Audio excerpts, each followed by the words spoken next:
Let's go to what I want to discuss with Ron DeSantis. You might know about this.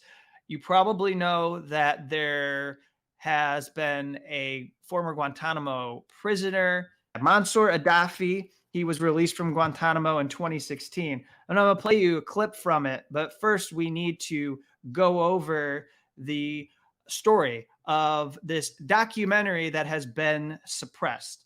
So we've got this out from Semafor, has the full story.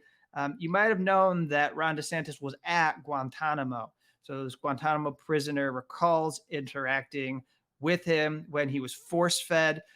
You've also got the fact that Mike Preissner is somebody who has been speaking about what he knows about the time. And of course, he's with the Empire Files, Abby Martin, and has talked about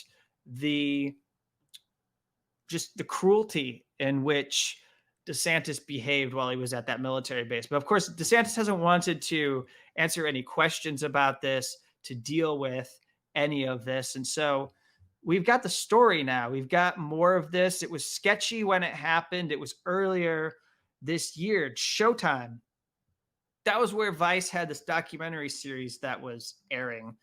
And so, earlier this year, you had this scheduled for May 28th.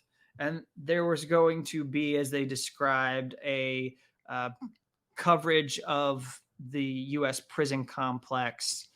And Vice reporters had done interviews. They did it with the prisoner that I'm going to show you a clip of Gaddafi's interview with Democracy Now! And then there was a guard from the prison, Staff Sergeant Joseph Hickman, who's actually done some work. He's collaborated with CIA whistleblower John Kiriakou. He's campaigned against the burn pits. And he's been a whistleblower who's challenged some of what had unfolded at Guantanamo Bay. Vice sent a crew to Guantanamo Bay. They tried to speak to military staff. They also attempted to question DeSantis about the role that he played at Guantanamo. They caught him at a press conference in Israel, and I could show you the clip, but it's just him being a dick. And I suppose I could get a visceral reaction from it, but it's a worthless bit of time because he didn't engage with them and he just kept on with his whatever he's doing here as he pretends to run against Donald Trump. And so Showtime and Vice, at the time that they yanked the episode, said there was some kind of a scheduling issue. That was what was told. But this story in Semafor that comes from Max Tanney, it says something different, that people who know what was going on with the Paramount-owned cable channel can confirm that there was a Washington lobbyist, and that Washington lobbyist got them to pull the episode and not air it. It was a political decision. Now, Vice is no longer. It had bankruptcy, so they're trying to find a home for this documentary series. I guess it's good for Showtime, and it's good for this lobbyist because there were reporters who were willing to do some journalism that would challenge people that they're trying to protect. And so then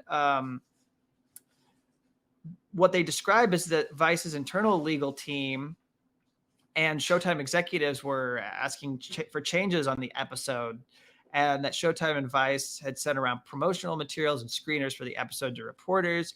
This report says that it was on the website. Everyone knew what they were going to get, that there was going to be a kind of expose about DeSantis's time at Guantanamo. But then Vice receives a note from Showtime's post-production staff, and it says that the production team has been told that the broader network group teams are taking a deeper internal look at this episode. Well, Vice's global head of programming and others and their showrunner, Beverly Chase, are asking for details. They're picking apart the episode. And then they scrub the promotion of the episode from the website. It just mysteriously goes away. And there was a lobbyist. The lobbyist was Didi Leah. And then there was also a new president, Chris McCarthy. And they are responsible for this being pulled. They killed the story on DeSantis. It was supposed to be on Vice, and the episode never aired. Now they don't have to worry about whether they're going to air it because of the fact that Vice is no longer. And so let's look at the interview from Mansour. This interview that I'm going to show you is from 3 months ago. I'm just going to play a clip so everyone who is watching this can understand what was suppressed. And so here we have Mansour Adayfi. He's released from Guantanamo in 2016. He's speaking to Amy Goodman of Democracy Now! From Belgrade, Serbia. And here he is describing what was going on. He was force-fed, and he's going to tell you about some of the transformation that he observed as a Guantanamo prisoner, how things became more brutal during his time at Guantanamo. So listen to what he has to say here. And this is what they are protecting DeSantis from. Stories like this, stories of what were happening to Guantanamo prisoners, stories of how Ron DeSantis acted around people who were being tortured. Like charges or rights and so on. By the end of 2002, General Jeffrey Miller arrived and he turned the Guantanamo into an experimenting lab. And the situation got only worse every month and every year.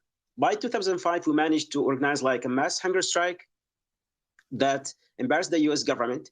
The camp administration at that time tried to negotiate with us to stop the hunger strikes so they can improve the living condition in the camp. We agreed, but it was just they were buying time. By the beginning of 2006, a new medical team, a new camp staff arrived. One of them was a young handsome officer who came to talk to us and told us he was there to ensure that we were being treated humanely. And we talked to them about why we were on hunger strike, what were our demand. It wasn't jihad, as he said, and what people always try to turn our actions in Guantanamo as like a jihad or the activist cell. That way used to tell us all the time. So these were our demands: stop the torture. We were asking for them to improve the living condition in the camp, and he was talking to us and assured us that everything will change and he will make sure that we be treated humanely. Only 2 months, I think even less 2 months later, we were dragged to solitary confinement, different camps, different blocks. A new medical team arrived, and they start feed us. And I'm not saying no problem with the force feeding. The use of the force feeding as a mean of torture. I was taken to non-former block in camp 2. I was tied to a force feeding chair, like I couldn't move at all. I could only breathe. Guards bring piles of Ensure, and they started with the nurses pouring can of Ensure one after another, like the only way like you eat. So during the feeding, a group of officers arrived with the interpreters, with the interrogators, camp staff, medical staff.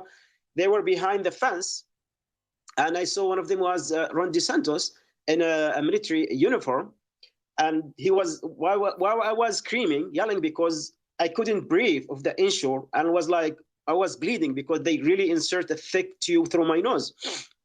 So I was like calling them, asking, and he was actually laughing, looking at the other officers and smiling. So this is my first encounter, second encounter with the Ron DeSantis. The first, before the force feeding, he came to talk to us and other prisoners. Second time, I saw him like twice while on the force feeding. And like I would like to highlight really important things here. He was there. He wasn't there like to give orders. He wasn't involved directly in the force feeding.